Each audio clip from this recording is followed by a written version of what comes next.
The intelligent investor अध्याय 4 stock market का इतिहास 1972 में स्टॉक मूल्यों का स्तर hindiaudiobook.com। अगर आपको पता नहीं है कि आप कहां जा रहे हैं तो आपको सावधान रहना होगा, क्योंकि आप वहां नहीं जा सकते हैं। योगी बेरा। इस अध्याय में ग्राहम बताते हैं कि भविष्यवाणियां कैसे काम करती हैं। वे 2 साल बाद के बाजार के हाल अपनी दूरदर्शिता से देखते हैं कि 1973-74 के विनाशकारी समय में भी बाजार से कैसे लाभ लिया जा सकता है, वह उसे कैसे प्रदर्शित किया जाता है, जिसमें अमेरिकी शेयरों ने अपना 37% मूल्य खो दिया था, जिसका असर भविष्य में 2 दशकों से भी अधिक समय तक दिखता था। इसी समय बाजार उन गुरुओं और सर्वश्रेष्ठ किताबें बेचने वालों के तर्क को सुनता है जो कभी भी अपने जीवन काल में इस क्षितिज पर नहीं पहुंचे थे। ग्राहम के तर्क का मूल यह है कि बुद्धिमान निवेशक को अतीत के आधार पर भविष्य का पूर्वानुमान कभी नहीं करना चाहिए। दुर्भाग्यवश यह वास्तव में एक गलती रही कि 1990 के दशक में एक के बाद एक बुलिश किताबों की एक धारा ने, जैसे Wharton finance professor Jeremy Siegel की stock for the long run 1994 के बाद, जेम्स ग्लासन और केविन हैसेट के डाउ 36,000, डेविड एलियास के डाउ 40,000 और चार्ल कैडलेक के डाउ 1,00,000, क्रेसेडो 1999 आदि सभी प्रकाशित हुई। पूर्वानुमानियों ने तर्क दिया कि 1802 के बाद से मुद्रास्फीति के बाद शेयरों ने वार्षिक औसत में 7% तेजी बना ली थी। इसलिए उन्होंने निष्कर्ष निकाला कि निवेशकों को भविष्य में और ज्यादा तेजी की उम्मीद करनी चाहिए। कुछ शेयर ऐसे भी थे जो कम से कम 30 वर्षों की किसी भी अवधि में हमेशा आगे रहे थे। इसलिए स्टॉक में बॉन्ड या यहां तक कि बैंक नकद से कम जोखिम था, और यदि आप लंबे समय तक शेयरों का स्वामित्व रखकर सभी जोखिमों को खत्म कर सकते थे तो आप उनके लिए कितना भुगतान करते। 1999 और 2000 के आरंभ में बेलोनी हर जगह था। 7 दिसंबर 1999 को फर्स्ट हैंड म्यूचुअल फंड के portfolio manager Kevin Landis CNN के मनी लाइन प्रसारण पर दिखाई दिए। यह पूछे जाने पर कि वायरलेस दूरसंचार स्टॉक कितना लाभ देगा, कमाई के अनंत गुणकों पर उनके पास एक तैयार उत्तर था। यह एक मानिया नहीं है, पूरी तरह से विकास के पूर्ण मूल्यों को देखो, यह बड़ा है। 18 जनवरी 2000 को केमर फंड्स के मुख्य निवेश रणनीतिकार रॉबर्ट फ्रोलिच ने वॉल स्ट्रीट जर्नल में यह घोषित किया, यह एक नई विश्व व्यवस्था है। हम देखते हैं कि लोग सही कंपनियों को त्याग देते हैं क्योंकि उनके शेयर की कीमत बहुत अधिक होती है। यह निवेशक द्वारा की जाने वाली सबसे बड़ी गलती है। 10 अप्रैल 2000 को बिजनेस वीक पर जेफरी एम एप्पलगेट फिर लेमन ब्रदर्स के मुख्य निवेश रणनीतिकार ने अशिष्टता से पूछा, क्या शेयर बाजार 2 साल पहले से आज खतरे में है क्योंकि कीमतें अधिक है? जवाब ना है, लेकिन जवाब हाँ है। यह हमेशा रहा है, यह हमेशा रहेगा। और जब ग्राहम ने पूछा, क्या इस तरह की अशक्तता निर्दोष हो सकती है, वह जानते थे कि उस प्रश्न का कोई शाश्वत उत्तर नहीं हो सकता है। एक क्रोधित यूनानी भगवान की तरह शेयर बाजार ने उन सभी को कुचल दिया जो इस बात पर विश्वास करते थे कि 1990 के उत्तरार्ध के उच्च रिटर्न किसी प्रकार का दिव्य वरदान था। देखें कि लैंडिस, फ्रोइलिक और एप्पलगेट द्वारा किए गए पूर्वानुमानों का क्या हुआ। 2000 से 2002 तक लैंडिस के पालतू वायरलेस शेयरों का सबसे स्थिर नोकिया 67% गिर गया, जबकि सबसे खराब विन स्टार कम्युनिकेशन 99.9% गिर गया। फ्रोइच के पसंदीदा शेयर सिस्को सिस्टम्स और मोटोरोला 2002 के अंत तक 70% से अधिक गिर गए। निवेशकों को अकेले सिस्को पर $400 बिलियन से अधिक का नुकसान हुआ, जो कि हांगकांग, इजराइल, कुवैत और सिंगापुर के संयुक्त आर्थिक उत्पादन से अधिक था। अप्रैल 2000 में जब एप्पलगेट ने उदारवादी सवाल पूछा तो डॉक्टर जोन्स इंडस्ट्रीज 11,187 पर, नास्डैक कंपोजिट इंडेक्स 4,446 पर था।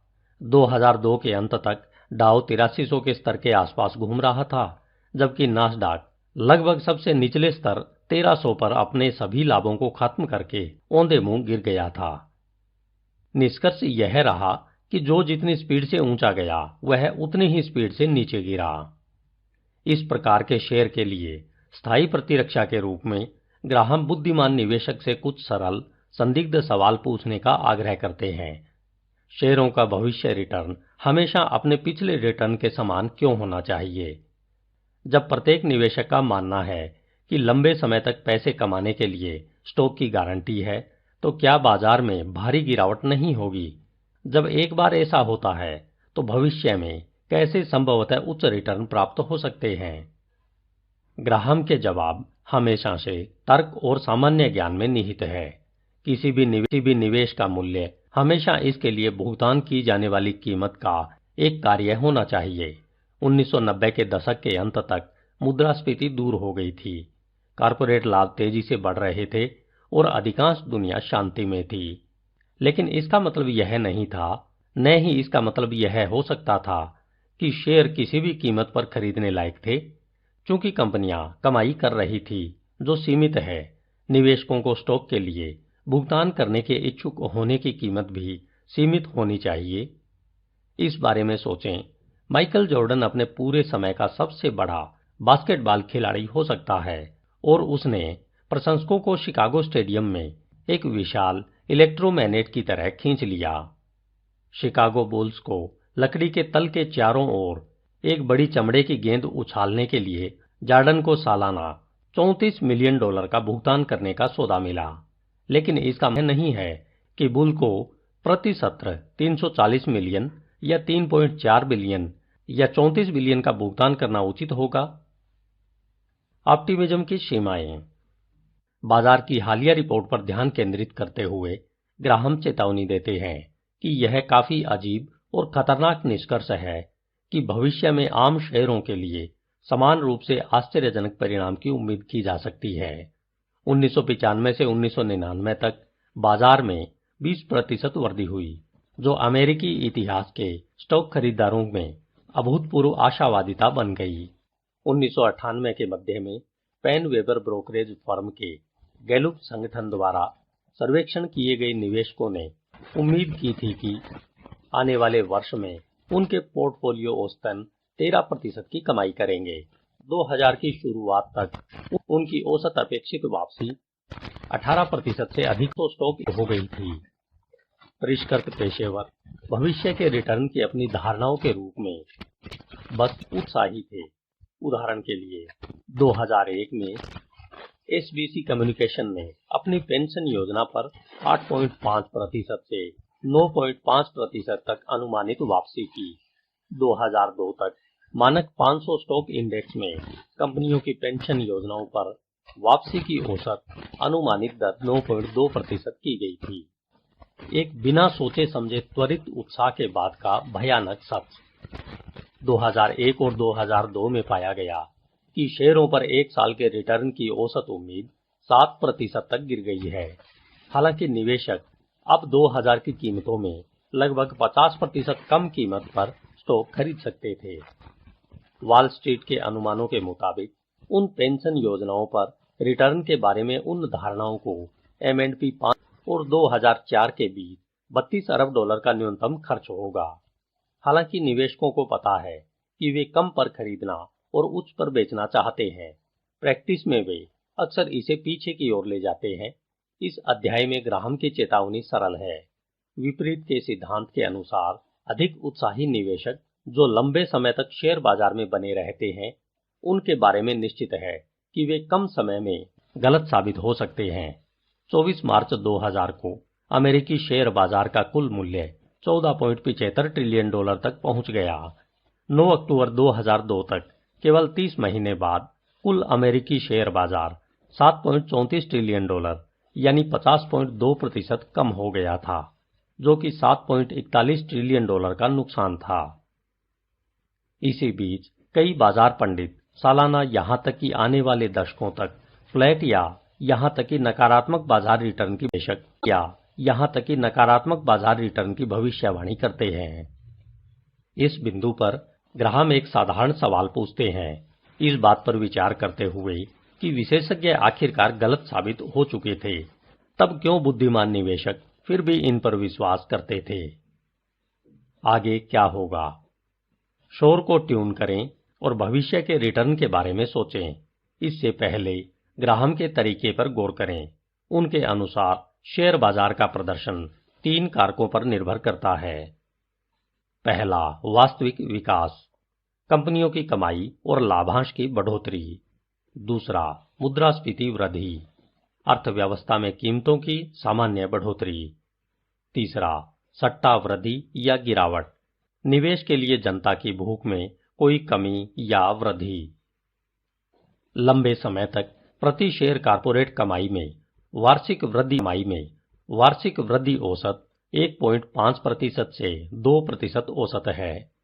2003 की शुरुआत से मुद्रास्फीति 2.4% तक चल रही थी। स्टॉक पर लाभांश 1.9% था। इसका मतलब है कि आप उचित रूप से स्टॉक की अनुमानित रिटर्न 6% की उम्मीद कर सकते थे। यदि निवेश करने वाले लोगों को फिर से लालच मिलता है और स्टॉक को वापस भेजता है, तो वह सट्टा बुखार अस्थायी रूप से उच्च रिटर्न चलाएगा।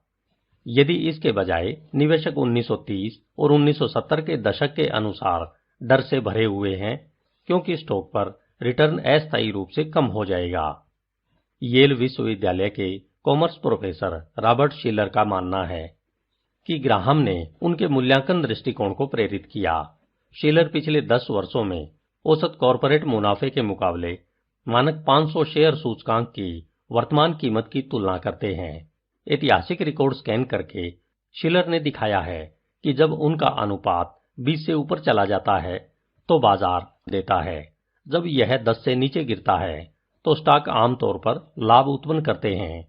2003 के आरंभ में शिलर के गणित से शेयरों की कीमत पिछले दशक की औसत मुद्रास्फीति समायोजित कमाई के लगभग 22.8 गुना थी, अभी भी खतरे के क्षेत्र में, लेकिन दिसंबर 1999 में 44.2 गुना कमाई के उनके डिमेंटेड स्तर से नीचे थी। इसलिए 2003 के शुरुआती दिनों के मूल्यांकन के स्तर से शेयर बाजार ने कभी कभी आने वाले 10 वर्षों में बहुत अच्छा प्रदर्शन किया है, कभी कभी खराब और शेष समय के साथ उलझन भरी स्थिति में भी रहा है। मुझे लगता है कि ग्राहम सबसे कम और उच्चतम रिटर्न और परियोजना के बीच अंतर को विभाजित करेंगे कि अगले दशक में शेयर सालाना लगभग 6% कमाएंगे या मुद्रास्फीति के बाद 4% कमाएंगे। 1990 के दशक की तुलना में 6% कुछ है, लेकिन यह लाभों की तुलना में बेहतर है, जिससे बॉन्ड का उत्पादन होने की संभावना है और अधिकांश निवेशकों के लिए एक विविध पोर्टफोलियो के हिस्से के रूप में पर्याप्त कारण है। लेकिन ग्राहम का दृष्टिकोण दूसरा है। भावी स्टॉक रिटर्न की भविष्यवाणी करते समय आप केवल एक चीज पर भरोसा कर सकते हैं कि आप शायद गलत हो जाएंगे। एकमात्र निर्विवाद सत्य जो अतीत हमें सिखाता है वह यह है कि भविष्य हमेशा हमें आश्चर्यचकित करेगा और वित्तीय इतिहास के उस कानून के लिए अनुशासनिक यह है कि बाजार सबसे अधिक लोगों को क्रूरता से आश्चर्यचकित करेगा जो सबसे निश्चिंत है कि भविष्य के बारे में उनके विचार सही हैं। ग्राहम के अनुसार शक्तियों के बारे में विनम्र रहना आपको भविष्य के एक दृष्टिकोण पर बहुत अधिक जोखिम से बचाएगा जो गलत साबित हो सकता है। भविष्य का ईव तो गलत साबित हो सकता है, तो हर तरह से आपको अपनी अपेक्षाओं को कम करना चाहिए, लेकिन ध्यान रखें कि अपनी भावनाओं को निराश न होने दें। बुद्धिमान निवेशक के लिए आशा हमेशा शाश्वत स्प्रिंग होते हैं। वित्तीय बाजार में भविष्य में जितना बुरा दिखता है वह उतना ही बेहतर होता है। एक बार एक सनकी ने ब्रिटिश उपन्यासकार और निबंधकार जीके चेस्टरटन को बताया, धन्य है वह जो कुछ भी उम्मीद नहीं करता है, क्योंकि वह निराश नहीं होगा।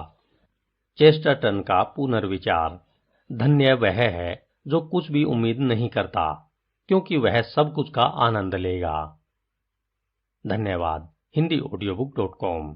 आपका दिन शुभ हो।